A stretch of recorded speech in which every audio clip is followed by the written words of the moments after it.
Hi,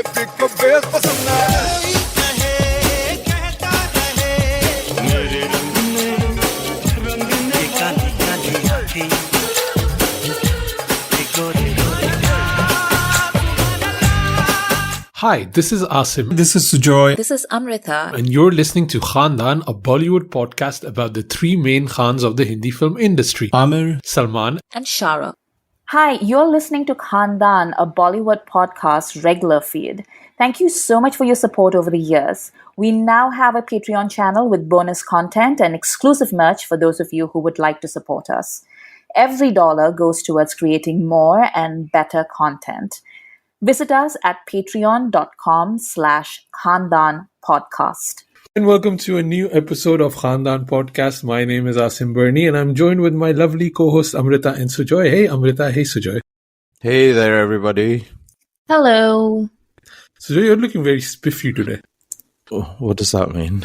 You look nice. I hadn't said it before we were It means Sujoy took a shower. That's what it means. I had to wake me up because today has been I'm recording this with a very active hangover with some ginger tea, so we'll find out how this episode goes. Yeah. Okay, good. Let's start with an email then. All right, this comes from one of our patrons, Samyukta, who wrote to us very kindly. She says, "Hi guys, it's very sweet of you to want to learn about your fans. I'm originally from Bangalore, but grew up in Muscat, Oman, and moved to the US.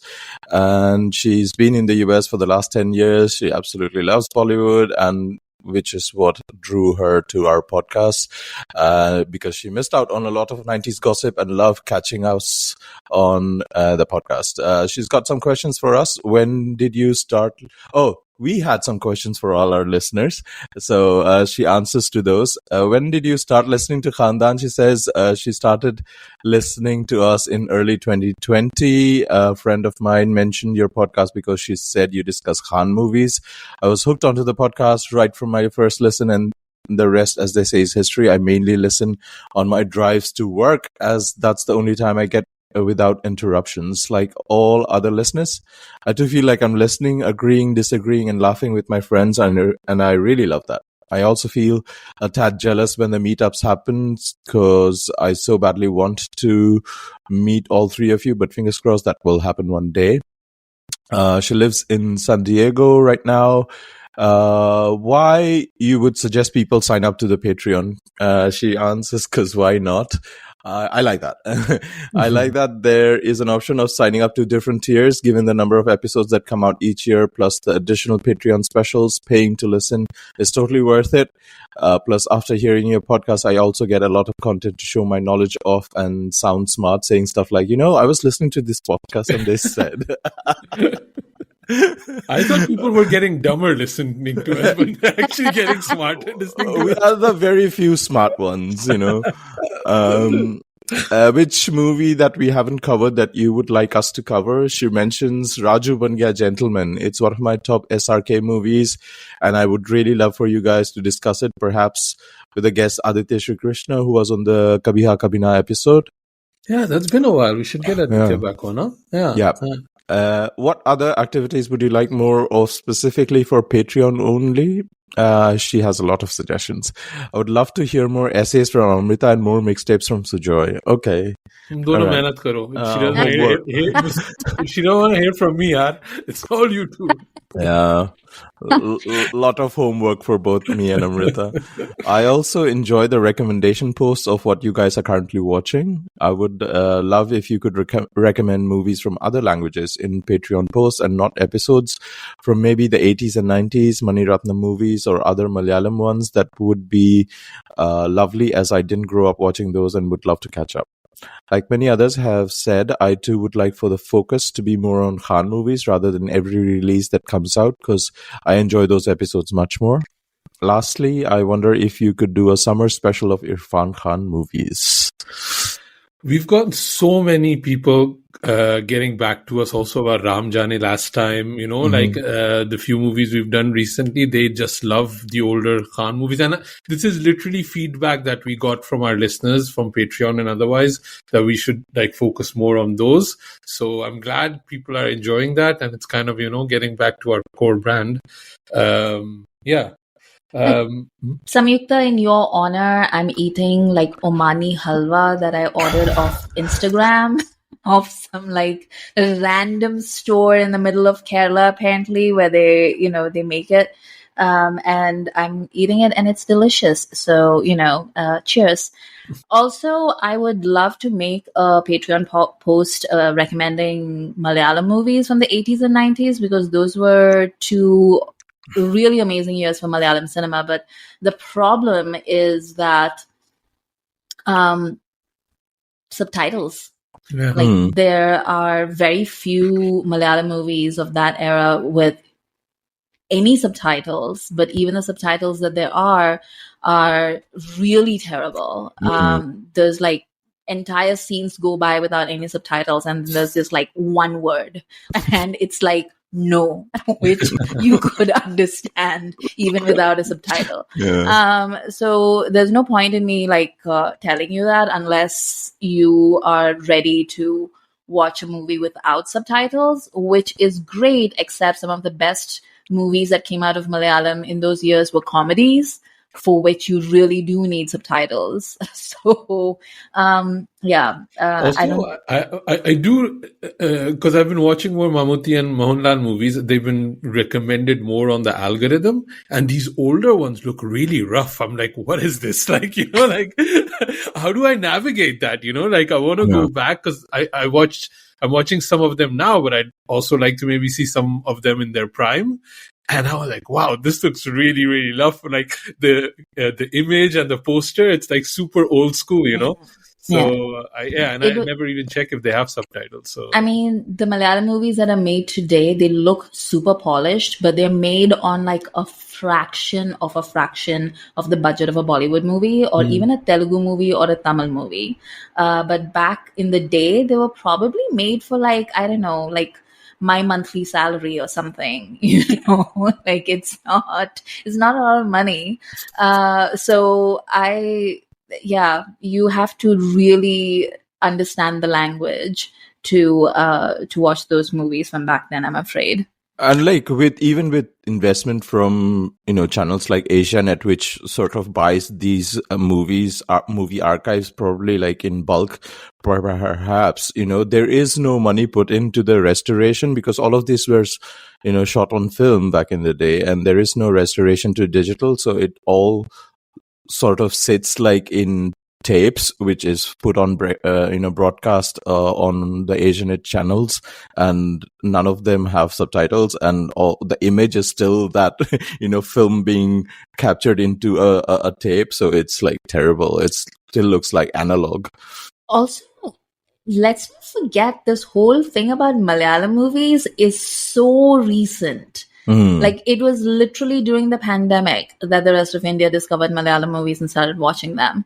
Until then, like, it was just very like artsy crowd that was just like watching it. What would you say that the movie sort of that started this, that broke through? I think it was Kumbalangi Nights. Because I remember when it came out and like everybody all of a sudden had a PhD on Malayalam cinema, and like all the Malayalis were just like, what is happening here? Everybody was just like, oh my God, like, do you know Kumbalangi? I was like, yes. It's like this tiny little fishing village outside of Ernakulam. And so... I honestly think it's Pushpa, and then people just got confused. I think that's what happened. They watched the Malayalam dub of Pushpa, and then they were just like, oh, maybe it's a Malayalam movie. Fahad Fasil, let's try it. It's a friend of our podcast, Raja Sen, sort of wrote how the Northification of South India recently. I haven't read the full article, but that's probably it. The entire North just confusing. Oh, it's just South. And okay, this is me with the analytics mind and like the content creator mind. It's already very hard for a podcast to sustain covering big movies and things that hit the headlines, hit the SEO. If we start going towards this trend of Malayali movies, smaller movie, Irfan Khan movies, even doing something like an Amitabh retrospective, it kills your listenership. Like we all want to hear that, but that can only happen if we get the support of people on Patreon and other means of people supporting our work. Because that's the way we can do this. These are fun things, but these do not drive audience numbers. So I want to just give a thanks to Samyukta for being a patron, supporting this work, and then things like this can happen. So if you want things like this to happen, sign up to our Patreon from $1. You can have cool things like a hangout. We're going to be doing a hangout later out with our patrons. Isn't that super fun? And we are talking about master of segue. And we are doing a Malayali movie on this episode. So you got pretty much everything you wanted, right? Malayalam movie, yeah. Yes. So, which is the movie we're doing? Because I cannot pronounce this at all. Amrita. Oh, talking about your pronunciation, can I just tell you something? I was watching a panel on Murder Mubarak, which we will discuss in a little bit. And the guy who was like doing the panel asked Karisma, how do you pronounce your name? And she said Karisma. And can I just tell you, like, all these years, I thought, like, Asim was pulling an Asim and was just saying, like, Karisma when her name was actually Karishma. And no, Asim got it right. Her name actually is Karisma. Yeah. Like, I had no idea. There is no H in our name. Hamari Rehane Beyonce. Anyway, the first movie we're going to be discussing is Anweshippin Kandethum. I think that's the one that we're watching. Yeah, and the second we're doing is Murder Mubarak. So that's going to be this episode. It's a murderous episode. Yeah, somebody gonna get murdered tonight. Oh, nice. Russell Peters sends his paycheck. Let's start with Murder Mubarak, though. What? Let's start with Murder Mubarak, though. I want to get into it. Okay. Were you guys like? I don't know if you guys remember. There was a trailer that dropped a while ago of this movie with Sanjay Kapoor about a murder in a pool, and Netflix was going to release it. Do you remember this? Like, this was going to happen. It was with that girl from Mard Ko Dard Nahi Hota. Okay. I thought this was that movie. I'll Google the name while we're talking, so I know which one it is. I'll actually add it in the show notes because Netflix is reaching this point where they're announcing movies that are never releasing, and then they're releasing movies that were never announced. And I think Murder Mubarak was one of those where I didn't know where this movie suddenly came out, and it dropped on the thing. And there was suddenly a lot of, social media buzz going around. I had no clue that there was a Karisma movie coming out. See, that's the problem with when these platforms like Netflix and Amazon, they release like a annual showreel of what's coming for the year. And they just announce all these 19,000 different names of shows and movies that are going to be exclusively released on their platform. By after you spend like a couple of months down the line, you don't even remember 90% of those names. So yeah, it all feels like a fever dream to me. This movie was called Fam Jam. Oh yeah, I remember that. 4 years ago. It was 4 years ago. It never came out. Radhika Madan. Yes, Radhika Madan. Yeah. Okay. Anyway, can I tell you a fascinating bit of Bangalore gossip about this series? Yes, please do. I don't even know if it qualifies as gossip, but it's hilarious. But so this particular series is based on this book called Club. It's a movie, Amrita, not a series. This particular movie is based on a book called Club You to Death. Excuse me, Mr. Policeman, but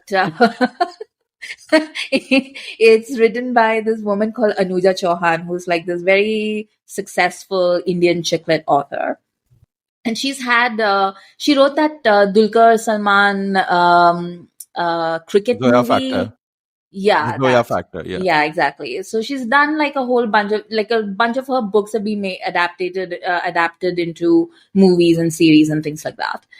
So she was at a author event over the weekend or something, and somebody asked her what she felt about Murder Mubarak, and she not only hated it, but she said she's not selling the rights for her books to anybody anymore. Wow. Because she's like, I'm done. Like, I've been burned twice. Like, I'm done. just like this was terrible, and she was like really upset. But yeah, And knowing the state of the publishing industry, saying no to the only paycheck you can definitely get, that's how bad these movies are, apparently. Oh, wow. I went on Anuja Chauhan's wiki page, and she's married to Niret Alva, who is the Margaret Alva's son. Yeah, and the producer of Living on the Edge. Back in their day, there was like she doesn't need money then. She's fine. Like, for those who don't know, Niret Alva is the producer of Miditech Studios, who produces MTV Roadies, which has been the longest running reality TV show. So it churns out money. And also, the Alvas are old school Congress politicians, so they're like money. Old money. Yeah. Good. So, Murder Mubarak. Amrita, what did you think? This is your thing, right? Murder mysteries and kind of like rich people being horrible. I love it. I love watching rich people get murdered. Like, I would watch it all day. And I have watched it all day. On screen. On screen. Or in life, I'll take both. It doesn't matter. I love detective fiction. I'll read it. I'll watch it. I'll listen to it. I was so bored by this film. I cannot begin to tell you how bored I was. It was just uninteresting. Like, everything about it was uninteresting. I didn't care for the characters. I didn't care for the world in which these characters lived. There were like so many misdirects that didn't do anything. Like, usually you have a little bit of a misdirect and it's delightful. You're just like, oh, I didn't see that coming. You don't really feel that way. Like, the movie starts with a misdirect because you think you see a corpse, and then it turns out like it's not a corpse, like blah blah blah. But it literally, there is no delight factor to any of it.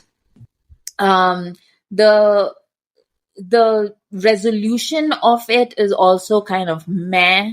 And I have thoughts that I will discuss about the Sara Ali Khan character, because we're going to be spoilery about this, because honestly, in a minute, I just want to get general thoughts first. Yes. Because there's literally, like, you're not missing much by any of it. But I didn't care for it at all. What about you, Sujay? So this is a Maddox Films production, right? And you expect a certain sort of aesthetic from them. And then at the same time, it's directed by Homi Adajania, who's, made Being Cyrus and Cocktail. So it's kind of polar opposites coming together in my head, at least, like the sort of aesthetics of both of them associated with the same project. I didn't know what to expect.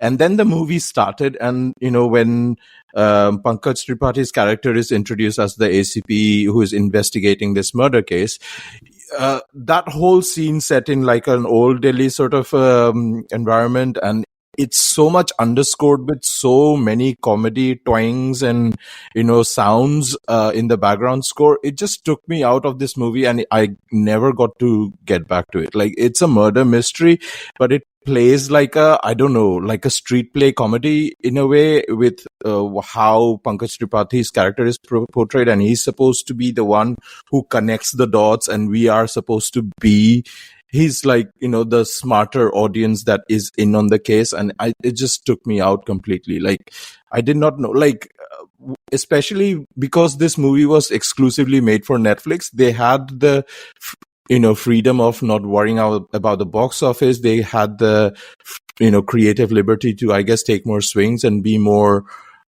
true to the genre, I guess. But it wasn't true to anything. It felt like it just like they wanted to please way too many people, way too many, focus groups that were trying to see this movie. And it just ended up being nothing. It just like a pointless exercise at the end of the day. And, obviously us being Lolo fans, I just thought she was terribly underused in this movie, and it just brings me joy to see her on screen. And then you see that she's got like only so less screen time, and whatever she's given is not really amounting to anything. So I'm terribly disappointed in this movie, and I'll almost say that it's worse than the Vidya Balan movie that came out, the similar Niyat, Madam right? Niyat. Yeah, that's the one. Yeah. I did find the Karisma Kapoor thing funny because it was sprinkled exactly the moments I was completely losing interest in the movie. Karisma would show up. I was like, okay, what? Like, is she gonna do something? And then obviously no. But like every time I was algorithmically, it was like really fine tuned to whenever I lose interest, Karisma walks back in. It's funny because at 28 minutes of this movie, I checked and I was like, dear God, there's 2 more hours of this. I cannot. But at the end of the 2 hours, I was like, it's not that bad. Like, because this literally was getting murdered on Twitter. Like, it's gotten the worst reviews and things like that. And I was like, it's fine. And I think that's a lot of times what Netflix movies does, right? At least like you don't feel you've you feel you've wasted your time. Like that's most of the time in a Netflix movie. I did feel I wasted my time, but I thought there was some moments in it that I thought were interesting, some performances. I would never recommend this movie, but I don't know. Like I also don't think it deserves the hate maybe that it's getting. Like it's fine because I do feel it's like a Niyat, right? And I think Niyat and this is quite close because the name Knives Out will come up, right? A movie that Amrita, I know you didn't like, but I clearly feel a lot of Indian filmmakers have really liked, and they've tried to replicate it, but they do not understand what made Knives Out a good movie, but they just try to get the aesthetic. And I think the problem is with these eat the rich kind of movies, because they are all eat the rich kind of movies, right? Like look at these rich people, so they're so horrible, but there still needs to be some sort of attraction in them. Like, even in the Ambani wedding that's going on, you can say all these capitalists, horrible monsters that are just spending money. But on the other hand, there is a moment where, I wish I was there. I wish I saw Salman dance with there's this, we're living vicariously through them. I think Knives Out does that really well.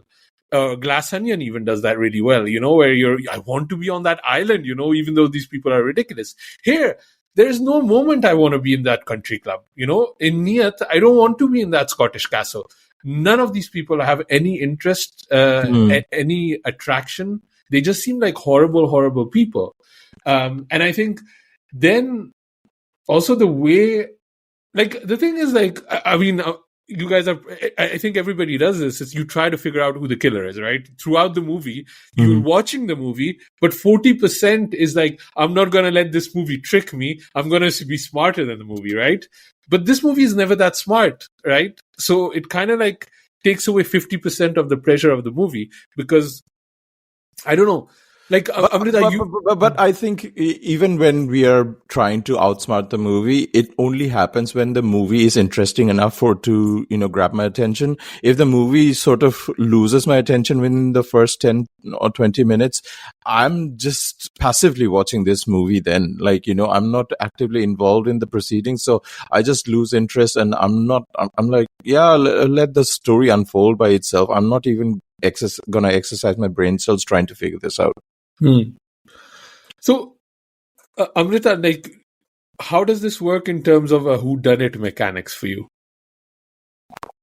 What do you mean? There's certain templates, how like an Agatha Christie, because it does definitely do the Agatha Christie thing, right? Like let's everybody comes into a room and like, Pankaj Tripathi is kind of telling you this, but it also is trying to pull some rugs and strings. Like the first murder that's happened is not even a murder, right? Yeah. And then to the point you actually forget why is it called Murder Mubarak and who are we actually, figuring out who's dead. Do you feel it follows that template well, or does it try to do something fresh? Or I think that's basically the central problem with this project, which is that it's a story that Hughes, like I haven't read the book, but but being familiar with Anuja Chauhan's game, I imagine it's a very classic whodunit. Within that very, Agatha Christie sort of template. And I think Homi Ajania just wanted to freshen it up a little bit. He wanted to make it more contemporary or whatever. And the ways in which he did it really didn't work for me. And it was immediate. Like the moment they start introducing the characters, and they have those cheeky little, nicknames for like who these people are. And I was just immediately out of it. Like instantly, I was out of it. There was no good reason why they were being introduced like characters in Ludo. And you've been to these places, Amrita, right? Like, have you not? Like, so it's really funny.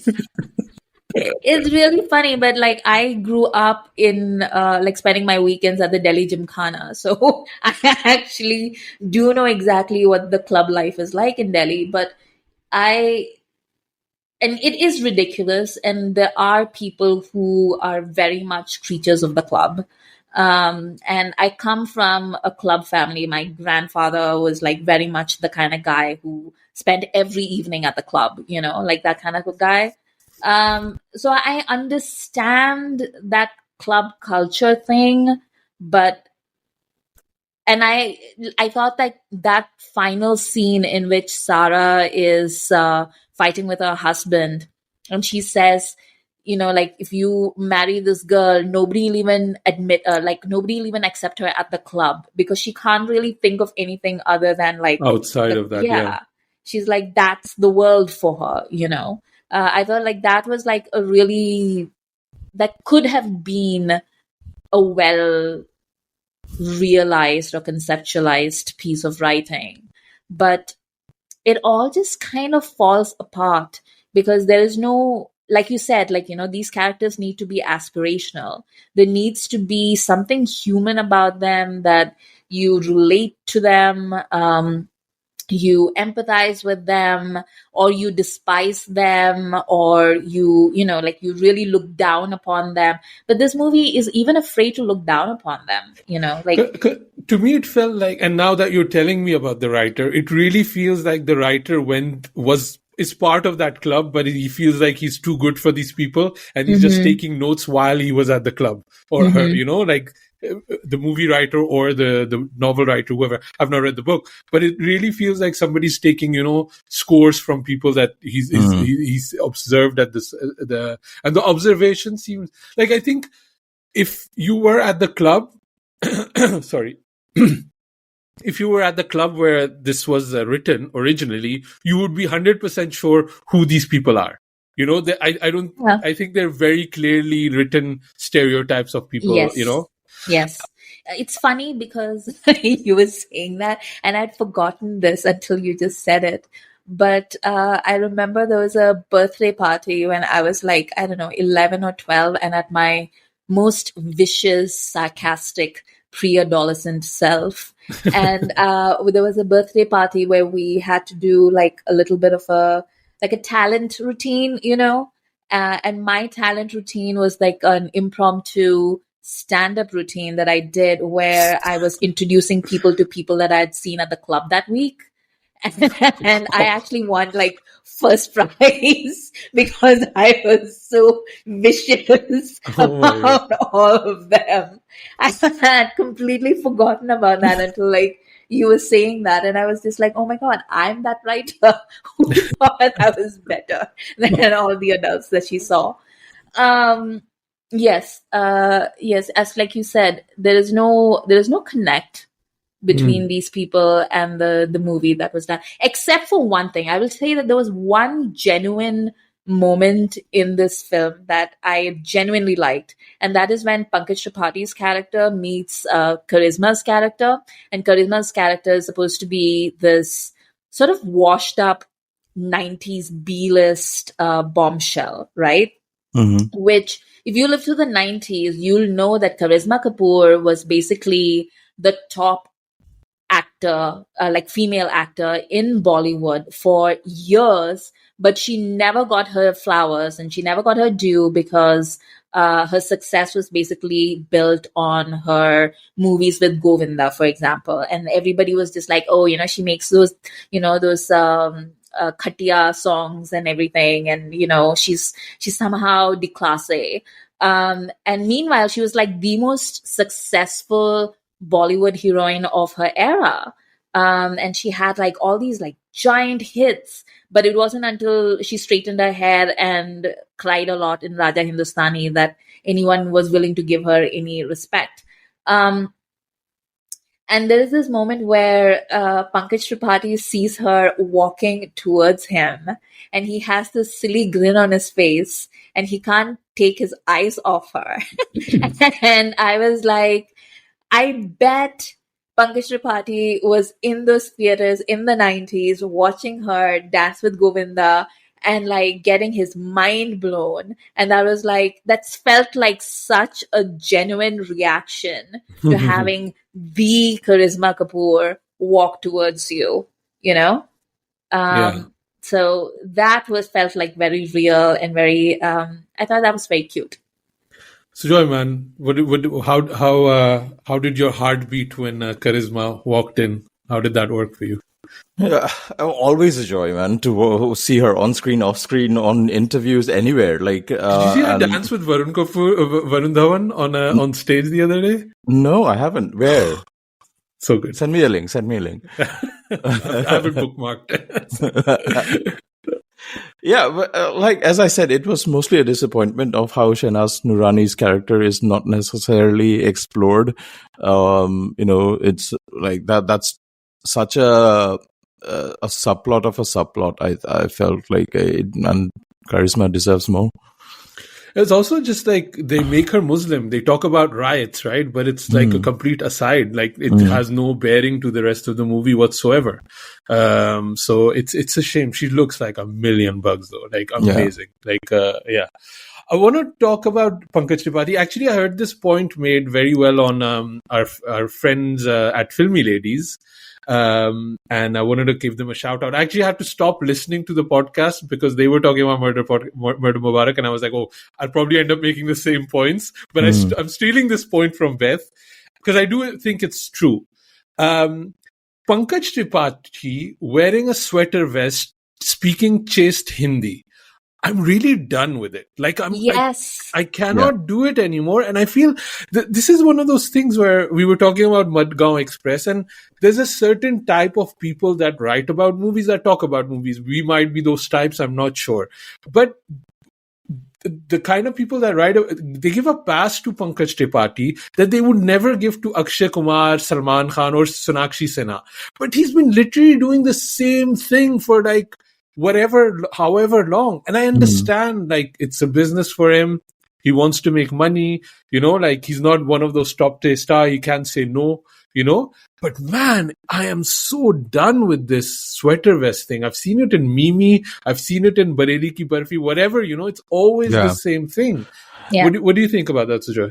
Yeah, it's different ages, different backgrounds, but it's the same character just moving from one world to another. It's like the multiverse of Pankaj Tripathi, and we are living in it. Yeah. And I don't want to be a part of it anymore. Yes. Like, it was fun in Bareli Ki Barfi, but that was it, right? Let's move on. Pankaj Tripathi, you're better than this. Like, he showed up in his little vest and his little quirky mannerisms, and I was immediately like, ugh. I can't this It's like again. the same, Guppy Ram, played by Brijendra Kalra. He's been the same taxi driver in Jab We Met, and he's been playing this in many multiple movies. You get to see, back in the day, Rakesh Bedi, when he appears as a side character in different movies, you just connect. Like, it's like Johnny Lever syndrome, right? Yeah. Everywhere he goes, he's the same guy. He's going to crack everything up, and he's going to be the buffoon, and he's going to make a fool out of himself, and we'll laugh at him. It's kind of like that. But can you actually make a movie out of a comedy, uncle? No. Yeah, that's the thing, because he's headlining these movies. Like, I literally saw Kadak Singh not too long ago, and it's the same thing he's doing. Like, and that is also a murder mystery. And I don't know, I'm just kind of really over it. Like, I hope they can figure something else new for him to do. Yeah. Because this is not working for me. And he's also not I think they're trying to place him as like an Irfan Khan or like a Nawazuddin of this time, right? But it's not working for me. I think the toolbox is too empty for him, unfortunately. Yeah. It's actually really funny because I see them taking Jaideep Ahlawat and giving him like an extra 20 years and still putting him in sort of the lead roles, And I don't understand how come they never conceive of Pankaj Tripathi in those roles. See, that's why if I'm looking at his, sort of filmography over the last years, the movies where he deviated from this is where I found him interesting. Like Ludo, for instance, where he plays a gangster with satin lungi, and he just he's very badass in that, and that was refreshing. 83, when he is playing a Hyderabadi cricket coach, there's a certain quirk to his character which is not seen in other movies, right?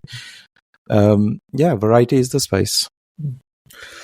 And also I don't want to talk too much about Vijay Verma. He's fine. I think he's nothing presents for me here in this movie, at least.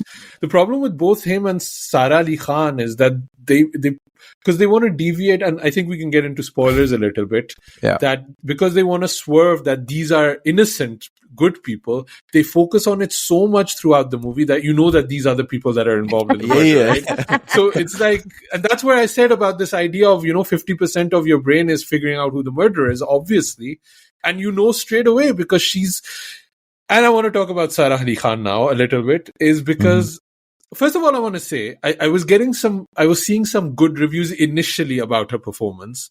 I watched her and I was like, I think she just looks really hot. And I think that's what's happening. She's not doing a better performance. She looks really great. And I want to say this because I feel, not to objectify her, but I want to give her what Pariniti Chopra clearly did not get, some sort of validation about her appearance or her body that she's working a lot on.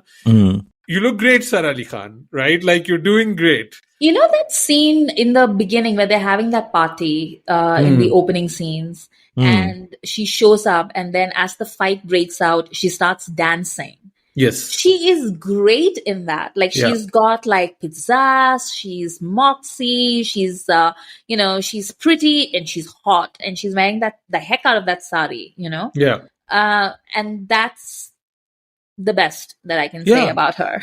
I think she's like, and I think, Amrita, you and me were talking about this earlier. There's a film companion interview that's come out. I just saw a small clip of it where she's talking about, that people were feeling that her performances were forced and she wasn't being her real self anymore. At the start of her career, she was, and since then she hasn't been, and she's trying to find herself again. And I think that's what Murder Mubarak and A Watan are supposed to be, her finding herself again.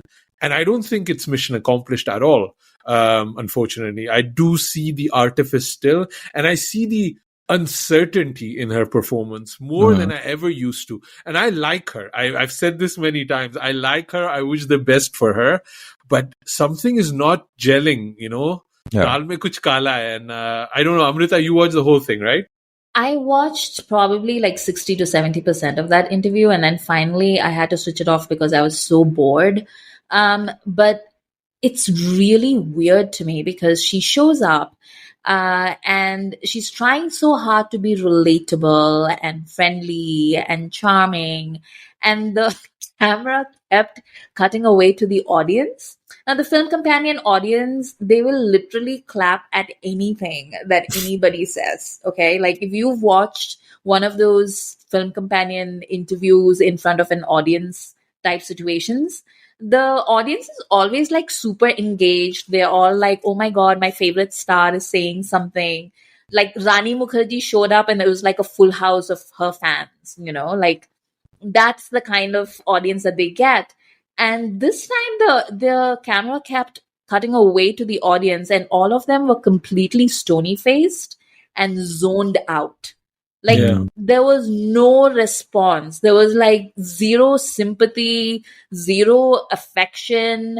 Like people looked like they were like checking their emails. Like, it was so bad. I think the problem is then when you have these people on, like when they do not have the movies to back it up yet, right? Like, Yeah. it's not even Sara Ali Khan, but you can't have like Kartik Aaryan either, right? Like he doesn't have the work yet to talk about this in such details. I watched the one Prithviraj did for Goat Life. Amazing. I have not even seen that many movies of his, but he has the work behind it to have a deep conversation. I don't know why they wanted to do this with Sara Ali Khan, except it really feels like a promotional piece for two of our movies that are coming out, right? And Yeah. the thing is that it just sets her up for failure even more Yeah. because immediately after that interview came out and they were posting clips everywhere, obviously. And all the comments that I saw were of people saying, before you start talking about your acting journey, at least learn to act, like that's what it basically boiled down to. And why would you tee up a self goal like that? Yeah. For like at a very sensitive time in your career, and also, I don't know, it's just something that I can't really put my finger on, like you said, Asim, but it genuinely feels like Sarah's career is dead in the water. Like that's what it feels like right now. It feels like when Pariniti went on hiatus, remember, to like become hot and sexy, improved Pariniti. Yeah. And then literally, like, she made movies after that, but like she never literally came back. It happened to And- Sonakshi Sinha too, right? Like there was a Happened to moment where Sonakshi. you could feel like, okay, now something is broken and it's not going to get fixed anymore. Yeah. And both of these women had the it factor. Like both Sonakshi and Pariniti had a lot more going for them than Sarah when they And debuted. a similar kind of like connect with the audiences where they were so genuine. We wanted them to succeed, right? And both of them have like lost the plot a little bit, unfortunately. And I feel like that's what's happening with Sarah because now I know what she looks like when she's at like I don't know, like Kedarnath or wherever Somnath or wherever she goes to pray. I know, like she loves to say namaste. I know she wears salwar kameez, but like I can't think of like a single performance or even song. That's how low I'm willing to lower my standards. If she even had like a song that I was like, wow, like she just like hit it out of the park in that song. I can't think of anything. I genuinely cannot. What do you think, Sujoy? Is she done, Sara Ali Khan? Does her name excite you to watch a movie? No, absolutely not. Like for me, the image that I get when I think of Sara Ali Khan is like the three eras of her. Pre the release when she first appeared with Saif on Coffee with Karan and they were sort of cooking up stuff for her. She's this really Muphat Amrita Singh's daughter, that's the image that she carries. And I really was on board. Like she's really fun to, hear on interviews what she's speaking. And then Kedarnath came out, Simba came out, Love Aajkal came out and the whole meme of, tum mujhe tang karne lage ho, that's her real image now. Like she's very much bothering me me now, especially in the scenes where she needs to nail those scenes for the drama to land, and in scenes in Atrangire, in especially in Murder Mubarak, where the final reveal happens and she has to deliver on that drama. It feels so fake that she's screaming out the emotions, but she just can't make it happen, and it just like and the interviews are not fun anymore either now. Yeah, I do wish her well. I think she's really trying. Yeah. And I do feel also that I feel we're ganging up on her. Like, I do feel that, like, sometimes, the internet, especially Reddit and all that, like, they can smell blood in the water and we just attack like piranhas. And I think that's what's happening to Sara Ali Khan. Yeah. She's got like Anurag Basu's Metro in Dino coming up. So I'm guessing that will either course the, set the course straight. Or she will be flying off to a different direction altogether. I really wish that she would just take I've been saying this for a while because, I can't remember which movie it was. I mean, that's literally my problem. Like, I can't remember or differentiate between a whole bunch of her movies. But at some point, I was saying that she needs to go on a social media break because it's just getting to a point where you can't differentiate between her social media persona and the person that she's trying to play on screen. And that is a skill issue. And I completely agree with you, Asim. Like, there is a point in people's lives. I mean, it happened to Anne Hathaway, where everybody just woke up one day and were just like, well, we're going to bully this person. Yeah.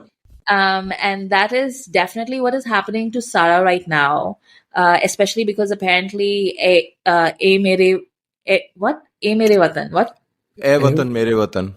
A Watan Mere Watan is apparently just a really terrible film, but Sara's the one who's being left to shoulder the entire failure.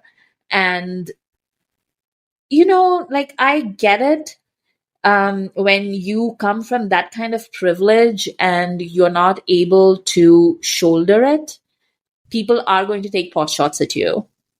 But what's really sad for Sara is that it's the perfect whammy where it's like everybody's, the public dislike combined with the fact that she's genuinely appearing in some of the worst projects to come out of Bollywood.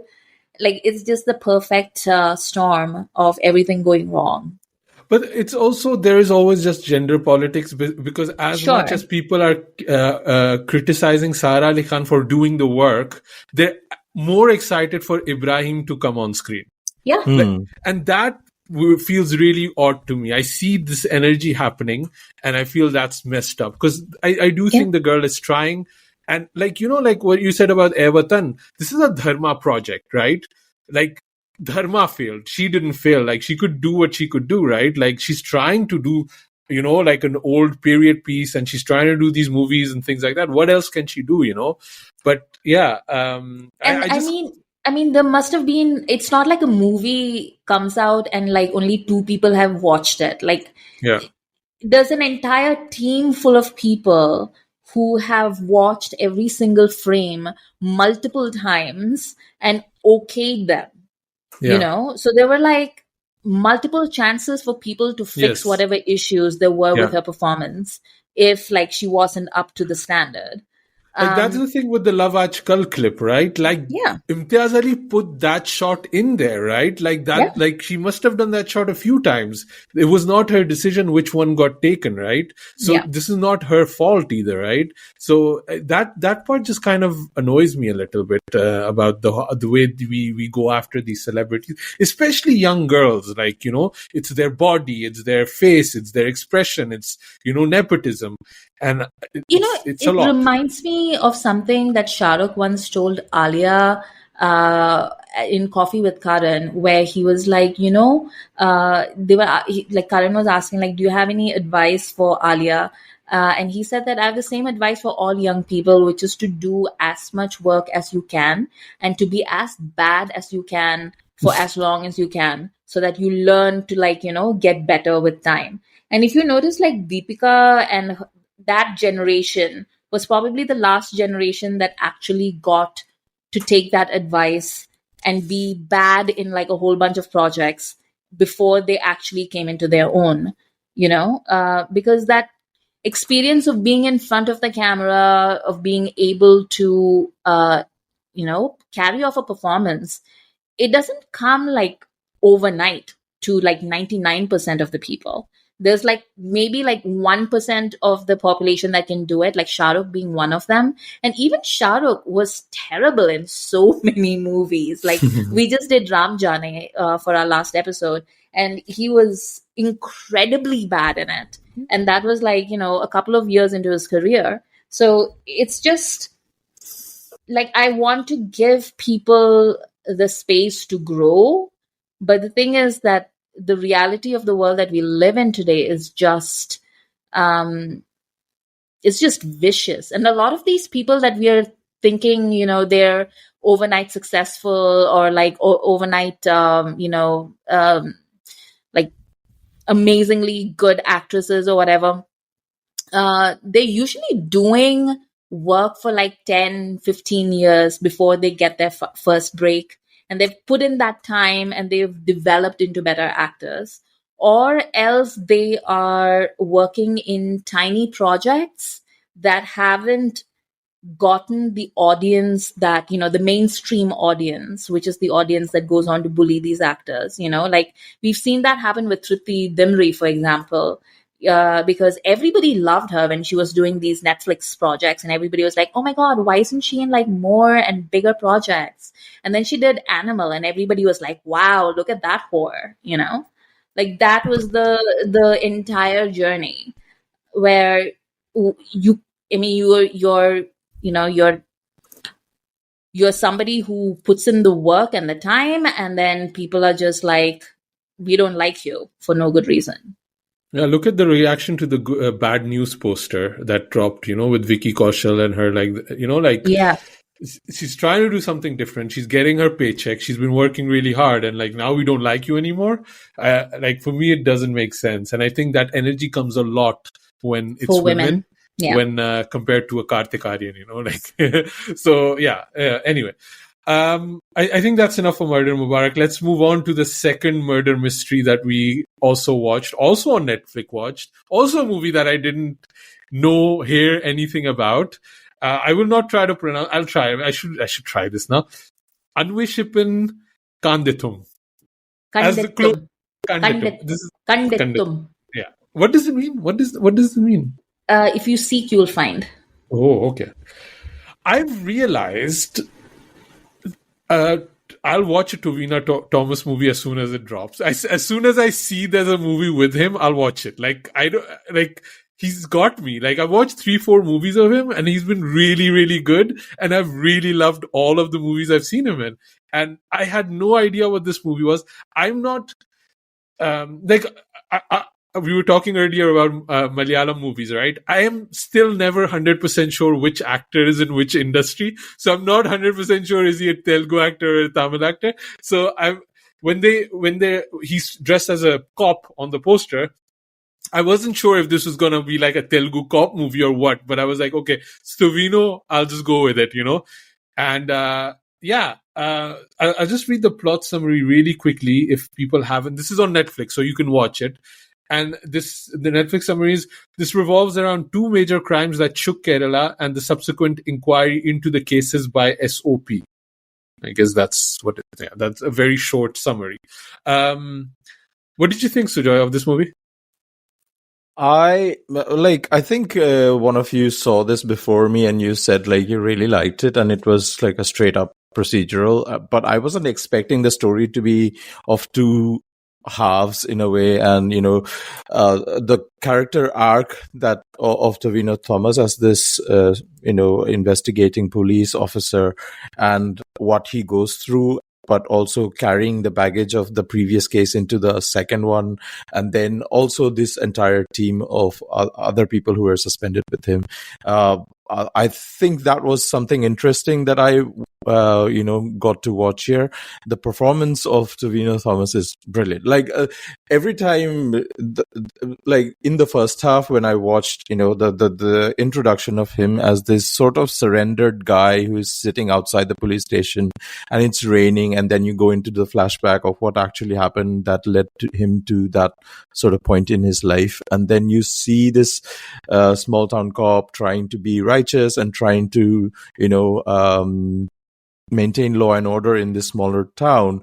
And then I just kept thinking, who in Bollywood would be able to do this if there was a remake of it? And I couldn't necessarily what's his face? Ayushmann Khurrana came into my mind. Shahid Kapoor came into my mind. Ajay Devgan, maybe he's a bit old now to play this younger Tovino Thomas age group role. Won't stop Akshay. Akshay will do it. Akshay will do anything. So I don't know. Like I thoroughly enjoyed it though. Like it kept me on the edge of my seat. I kept second guessing on who or what the reveal was going to be, and I failed. This movie was really smart, really well done, really well acted. I have some complaints, but those are very minor in the larger scheme of things. Like this movie was thoroughly entertaining. What about you, Amrita? I recommended it to you because I knew you were gonna like it, and then Sujoy also watched it before you. I think that's what the group chat conversation was. I enjoyed it. I really enjoyed it. Like, I love Tovino. He's very easy on the eyes, but he's also like, he's a charmer, like he's obviously like learned to speak in in English language interviews and things, so you all know what I'm talking about. But even in Malayalam, he's like a lad. He's like a proper lad. And in this one, he's like such a perfect baby police officer. And I watch a lot of propaganda. I do. Thy enemy. But I really like that this particular one has that quality that a lot of those Agatha Christie, detective stories have, which is a really strong sense of community. Like if you watched any of the Miss Marple adaptations or read them, it's that same thing. You get this feel of who this community is and what's important to them and what are the underlying tensions that inform it. It's a fully realized world. In the first murder mystery, there is this whole thing about like sectarian religious politics. And how that informs the investigation and how it plays into larger political fallout, and how he gets screwed by it, because he doesn't really understand who the players are or how the game is being played.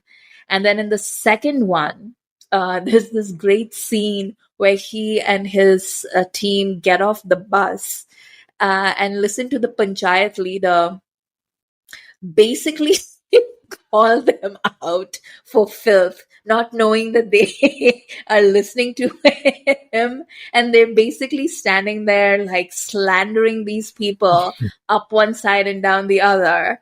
And they're like furious, but they can't do anything because time has taught them, to be a little bit more wise in just flying off the handle. Because this is the same guy who, before the first murder happened, would have waited in there and been like, how dare you, like I'm here to like beat you up or whatever. But the older, wiser version of him knows to wait and then take his shot. So you can see that character growth that has happened. But then this movie doesn't pull any punches, because at the end of the film, you see where they've landed up after having like these two giant successes. And it's not like they're rewarded, No. And it's very depressing that, that's the state of politics interfering in police work, but that's Malayalam cinema. Yeah. It's Both of them have, in both instances, they've managed to untie the knot, this really complicated knot. They've been able to pull it out and completely untie the knot, and everything is on display, but they don't win in either they don't case. win, right? That's the big, exactly. Because when we do talk about propaganda, right? Like it is still, we're not seeing them win. We're not seeing them as being like the badasses in a way, right? Like the system is stronger than them. There's forces that are more powerful for them. And I think that's kind of what's so interesting, because Sujoy, when you talk about, like, it plays so smartly with the issue of an intermission or an interval, right? It's basically just giving us two movies. And that's something that I've never seen in this way, where literally it's two different movies in the same format.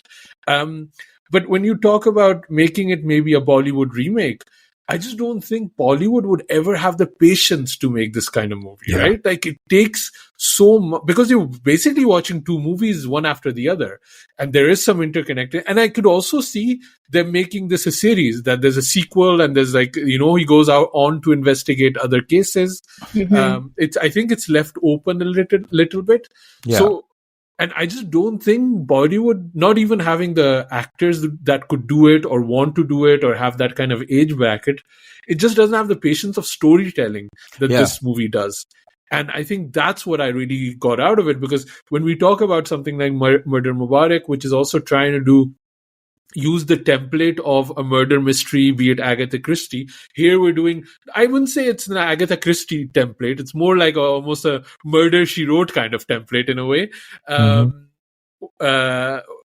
But it does manage to do something fresh. It does try to manage to pull in these threads of community, of people with different religion. Like, there's Christians, Muslims, everybody is in there. And I didn't feel any awkwardness, or like some were criminals and they were from another religion or from another caste, but never did it feel like the entire caste is being, demonized for it.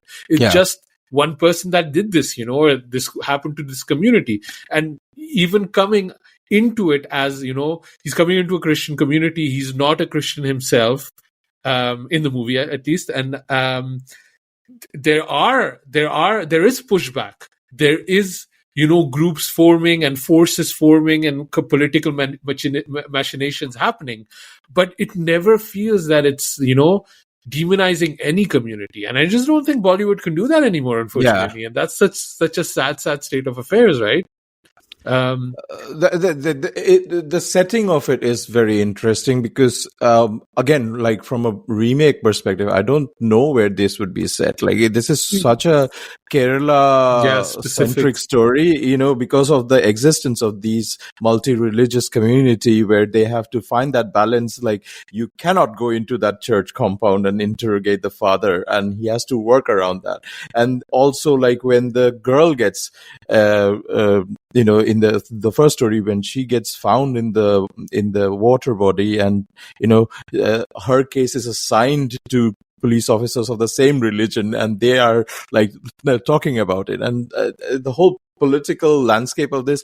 Also, in the second story, because of the aftermath of how many years of investigation has happened already, they have to address the police brutality that went through, and people actually committed suicide because of that. Like, this guy got so shit scared that he just was like, I'm going to give up on my life, because I'm not going to go through that all over again. And that's also addressed, right? And I don't think Bollywood has it anymore to tell those stories. Even the geography of the murder and like the villages, and it's so specific to Kerala and all that, where you couldn't do that. Like the way how do you say, reconstruct the walk of the victim from her house to the bus stop to where she gets harassed, and then the church here, and then the house is there, and they know each other. Like, it's so, like, I don't know how you would do that even in Bollywood movies, So it's a shame, because you're missing out on something that's really great storytelling, a good murder mystery, and if you don't watch it on Netflix, you probably won't be able to watch it. I mean, this didn't come out in theaters in the UK, at least. No. I didn't see it. And Netflix is really the only way. And it's funny that you mention about Bollywood, the two of you, because I think Somain Mishra, who is the head of Dharmatic or whatever, he works for KJO basically, and he's a very vocal presence on Twitter. He was I mean, the way that man tweets, it's like he is like one of us, like that's his entire gig. So I think he watched this movie or like another movie, I can't remember which, like some Malayalam movie, and he was like, oh, like I don't understand why Bollywood can't make these movies anymore. And people were rightfully, literally calling him out because they were like, do you know how much these movies cost to make? Because they would basically cost like as much as like one sofa in like a Karan Johar extravaganza, like you could make this movie for Rocky's wardrobe budget in Rocky and Rani.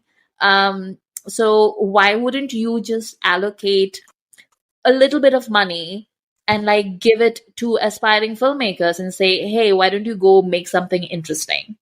And then, just do that instead of just getting on Twitter and saying things like, oh, I wonder why Bollywood doesn't do this. But you're Bollywood. Yeah, you're literally the system. Exactly. Yeah. If this, I don't think this is a movie that can be remade for the same reasons that Asim pointed out into Bollywood. But I think it is a template that I've been saying for a long time that Bollywood should get into. And that is it's like murder mysteries. They don't take a lot of budget, honestly speaking. Like it's really, you can get a whole bunch of character actors and you can literally shoot it from like beginning to end for very little money and see who wants to watch it, because if it's well made, literally everybody will want to watch it. So Joe, you said you had some negatives that you wanted to mention. Yeah, not negatives, but like complaints, like gripes that I had whilst watching this movie. There is like in the first investigation scene where he is trying to retrace, right? There's a POV shot of him trying to reimagine how it might have went.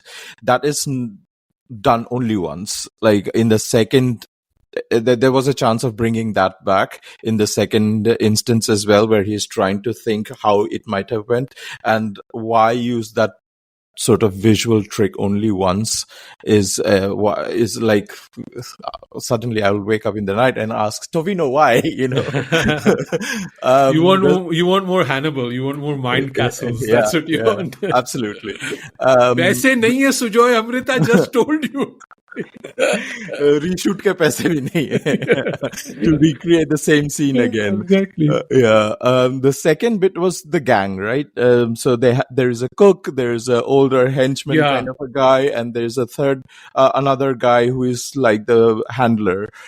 I don't think I got to see their roles more clearly in the first or the second case. Like these were the bunch of four that got suspended, and there is some sort of an understanding and a camaraderie why they are so loyal to this Tovino's character, but there is no clear demarcation of their roles and what they contribute to the case. It feels like Tovino is one who's flexing the muscles, biceps as well as the brain muscles. And I think Kanur Squad did that really well. I think they also had like a crew of special cops, and I think they defined the different characters a little bit better than maybe they did. No, I agree with you.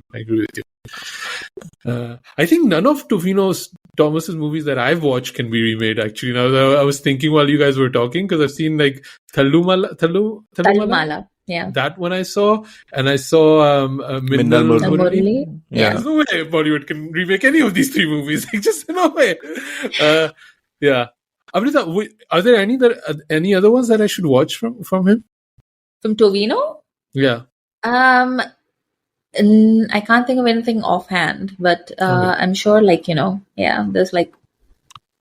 He's always a good time. One thing I wanted to mention is the sort of the IMDb comment section on this movie is just like repeatedly so many people just commenting like this is just Crime Patrol 2 episodes, and it's just such a disservice to this movie. Like, people are so desensitized by murder and crime and, you know, especially violence against women at this scale, and because, you know, what's his face has been doing Crime Patrol for so many years, and Sony just churns out these episodes, you know, a dime a dozen.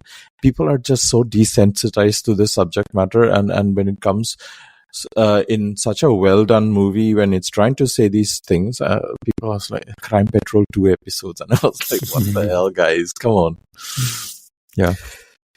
Yeah, so it's playing on Netflix. I think for me this is a really it does take. This is not a movie you can watch while you're on your phone. That's one thing I would say. So if that's what you're looking for, then don't watch it. But if you actually want to commit to a movie and watch it with subtitles, probably, I think this one is really, really good. I think it's a strong recommend for me. So I was just Googling while we were talking because I also need a little bit of a refresher. I've seen a lot of people talk about 2018, which I haven't watched yet, and that stars Tovino Thomas. And there's also this film called Dear Friend, which also I have not watched, but it has like Basil Joseph also in it, and like a whole bunch of people that look really good. So I don't know. And then there's this movie called Godha, which I don't know, like you might really like. I'm kind of like looking forward to this Vashi, which is like a courtroom drama. I think that could be really cool too. Like, I don't know, like it's all like genre filmmaking, right? It's like a superhero movie, a murder mystery, a court drama, apocalyptic movie, and it's like, wow, this dude, I'm in, man. I'm like, I like his vibe. I like Tovino. Also, since we spoke about Kannur Squad a little bit ago, I also watched one more Malayalam whodunit, which is OZLER with Jayaram as the lead. Is that a movie or a show? I wasn't 100% sure. It's a movie. Okay. And it has a very fun special appearance that I went into it. I didn't know anything about it. It's on the poster. It's on the poster. Oh, okay. And the movie is apparently called Abraham OZLER rather than just OZLER. Okay. But yeah. Is it Noora Fateh? No, it's not. It's her elder brother Mammooty, and it is like it's a very tedious movie, to be honest. Like I was not a fan. There were times when Jayaram was speaking, and I swear to God, I thought like somebody else had dubbed for him. It was just like that bad. But Mammooty was fab, and the pace just picks up once he shows up. And yeah, it was like I don't know, the way that it ends is like set up for a sequel. And Mammooty says that, oh, you know, like you and I, we were meant to meet each other and hang out more or something. So it seems like it's sort of set up for like a Silence of the Lambs sort of a thing where, like, you know, there's like a detective who needs to spend more time with a criminal to like get clues about like terrible crimes that have happened, that sort of a thing. But I don't know if I like it enough to watch a sequel whenever the sequel does come out. Where is OZLER streaming on? I think it's Hotstar. Okay. It came up as an auto recommendation after I watched Shogun, and that's how I ended up watching it. Shogun is so good, guys. Oh my God, it's so good. How do they make shows that are that good? Like, it's I don't know. It's pretty insane. No, it's just out of the park every single episode. Yeah. Well, is there anything else you guys are excited about at the moment, Sujoy? Like music-wise or trailer-wise, things that you saw that you were like super excited about? Go on. We wanted we wanted to talk about Amar Singh Chamkila. I'm segueing to you, Sujoy. That's what I'm doing here. Well, I haven't listened to the soundtrack. Sorry, but I will. Dude, once the full album comes out, I will just binge on it for months. I'm obsessed at the moment, like with the Chamkila sound. The thing is, I didn't know that this was a real person. I'm just like completely coming out of like, like, oh, A.R. Rahman, Imtiaz movie. I watched the interview with the film companion, which I didn't really like that much, to be honest, the interview. But yeah, A.R. Rahman, man, like you forget how good he is until he just decides to wake up again and put some effort into, and then it just like we remember we always used to say like it's crack, like it's so addictive the way his music is, and it's the same thing. These two tracks that dropped, I think I'm blanking on. I think it's Naram Kalja. I think Naram Kalja. Yeah. You've not seen the clip, Sujoy? No. I've stayed completely out of it. Man, I've never seen a music video shot this way in Indian cinema. Like it reminded me of something that Beyonce would do, to be honest. Like the way these women are presented, the way the choreography is, the way the camera movement is happening, it is something I've never seen, and I think it is just amazing. Like, and then the song is really, really good. Like Alka Yagnik, man. Like again, I've spoken about her a few times. Like, I'm so happy that, like Rahman is giving her flowers, like bring her back in, give her these amazing songs. And, it's really good. So the other one was the Diljit song that came out, which Diljit is again on a roll, like this, and Naina from Crew, like, amazing, man. Like, I'm really, really excited for this. I don't think the trailer has come out yet. No. Did you guys watch the clips of Diljit performing with Ed Sheeran? Yeah. And Ed Sheeran singing Lover? Yeah. But then I went to Ed Sheeran's Instagram, and he's been touring across Asia, right? So he's been to Philippines, Indonesia, Singapore, and he's performing with all the local artists from each region. Yeah. And every time he does that, it's like he's singing their songs, and he's trying to learn literally just an hour before he goes on stage. It's just like he's strumming the guy who is the local artist. He's trying to teach him the song, and he's doing that. And probably that's what he did with Diljit as well. He's trying to learn Lover on just like hours before going on stage. It's like nuts. And I mean, that song came out a couple of years ago, but like Rocky and Rani and now Ed Sheeran, like it's really like popped up again. I have to say, the other song is Ishq Mitaye, and it's not Diljit singing it, it's Mohit Chauhan. Dude, like Rahman, Irshad Kamil, Imtiaz Ali, Mohit Chauhan, like this is like putting all of those elements together. And I'm just like, so... What do you think, Amrita? Have you listened to the songs yet or not? Yes, both the songs actually. But also like Rahman, I feel like is gonna have like a bit of a year in 2024 because I don't know if you've had a chance to listen to the Arujividam, the Goat Life soundtrack as yet, the Prithvi Raj film, but that is also pretty great. So yeah, that's like two bangers in a row for Rahman. I gotta understand the lyrics though. It's a problem for me. Like I just, if I don't, the lyrics need to hit. I'm like a rapper hip hop guy. Like lyrics need to hit. Like I can't just go on the beat. I'm pretty sure there's going to be like a Hindi version at some point because I think Prithvi Raj wants to release this pan India, and that means dubbing it. What did you think of Naram Kalja, the way it's shot? I have not watched the video. Watch it. I really want to hear your thoughts about that because it's something I'd never seen. So it's cool. I'll come prepared for the live stream, I guess. Cool. I think we're done now for this episode. We've got a hangout coming on with our Patreon people later on. I mean, when this episode drops, it'll all already have happened, and I can already say it was an amazing event, and you should have been there. So next time, sign up for Patreon and then support our work, and then you can come join us on these hangouts. Amrita, where can people find you online? You can still find me on Twitter at AmritaIQ. Sujoy? You can find me on Twitter, Instagram, and TikTok at 9E3K. And you can also follow Khandaan Podcast on all our socials at Khandaan Podcast. Drop us an email at youpodcasting@gmail.com. Our next episode, if we do not forget, is going to be Gajini. Thank you for listening. Bye.